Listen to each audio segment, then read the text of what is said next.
Entretien de connaissances sur la factorisation, série 2. Alors, pour rappel, voici les questions qu'il faut se poser à chaque fois.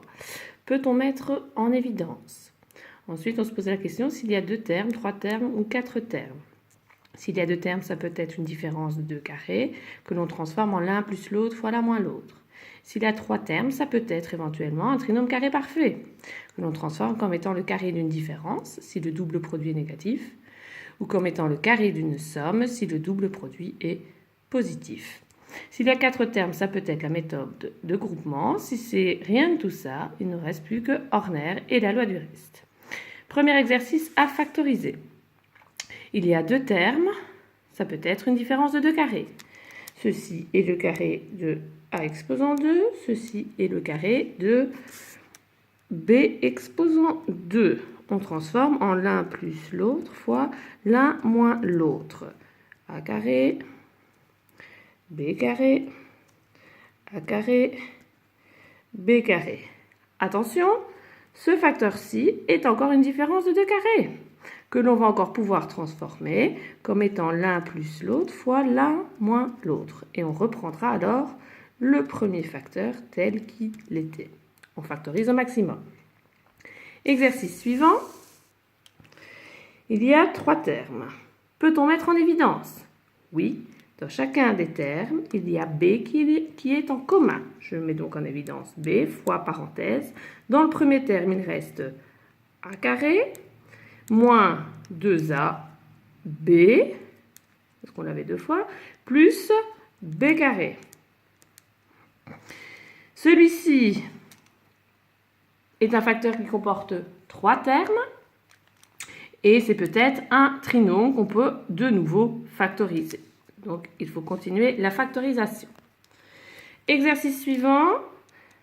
Il y a 3 termes. Peut-on mettre en évidence? Non. Est-ce que ça peut être un trinôme? Est-ce qu'il y a 2 carrés parfaits? Ça, c'est le carré de x. Et je n'ai pas d'autre carré parfait. La seule méthode qui me reste, c'est Horner et la loi du reste. Alors, pour appliquer Horner, il faut trouver un reste qui soit égal à 0. Et pour trouver la valeur du reste, il faut remplacer x par un nombre et calculer la valeur numérique.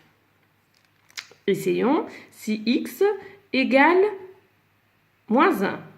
Si x vaut moins 1, ça devient x carré, donc moins 1 au carré, moins 4 fois x, moins 4 fois moins 1, moins 5. Calculons. Ceci donne 1, moins 4 fois moins 1, plus 4, moins 5, on obtient 0. Donc, la valeur de A vaut moins 1. Le polynôme est donc divisible par x plus 1 fois parenthèse. Pour connaître la valeur du quotient, nous devons faire le tableau d'Horner.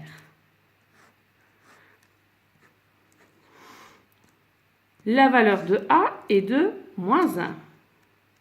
Quels sont les coefficients? 1, moins 4, moins 5. 1, moins 4, moins 5. Et je complète le tableau. Je descends le premier, 1.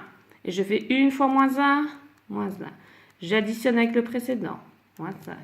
Moins 5 fois moins 1, 5. J'additionne avec le précédent, ça fait 0. Mon reste vaut bien 0. Et mon quotient, des x carrés divisé par des x, ça me donnera des x, plus le terme indépendant. Quels sont les coefficients? Vous les avez ici dans le tableau. Exercice suivant, il y a 4 termes. Peut-on les grouper? Certainement. On pourrait certainement grouper celui-ci avec celui-là et celui-ci avec celui-là. Alors, pour ne pas faire de bêtises, je vais recopier les termes les uns à côté des autres. 6b moins 15bx. Et puis, je vais prendre moins 2a plus 5ax. Je les groupe donc, ces deux-ci ensemble et ces deux-là ensemble. Mais attention, je vais mettre une parenthèse juste après un signe moins. Pour garder l'équivalence dans l'énoncé, je dois changer le signe à l'intérieur de la parenthèse. Dans le premier groupement, je mets en évidence, je peux mettre en évidence 3b Que multiplie alors 2 moins 5x. Le moins ici, je le recopie. Je mets en évidence dans la seconde parenthèse, je peux mettre en évidence A, que multiplie alors 2 moins 5x. Je n'ai pas terminé, je dois refaire une mise en évidence générale. Le facteur commun, c'est 2 moins 5x fois parenthèse. Je termine la factorisation. Et enfin, le dernier exercice. Vous avez le moins qui est ici. Premier terme, deuxième terme. Dans le premier terme, il y a le facteur 2, il y a le facteur x et il y a le facteur x moins 1. Dans le second terme, il y a le facteur 3 et il y a le facteur 1 moins x. Est-ce qu'il y a des facteurs en commun? Non, mais il y en a deux qui se ressemblent très fort. Ces deux expressions sont opposées. Je vais transformer celle-ci en x moins 1. Si je transforme celle-ci en x moins 1, j'en prends l'opposé. Donc, je dois prendre l'opposé ici également. J'ai donc maintenant deux facteurs qui sont en commun. Je le mets en évidence, fois parenthèse. Que reste-t-il dans le premier terme, plus ce qui reste dans le deuxième terme. Bon travail!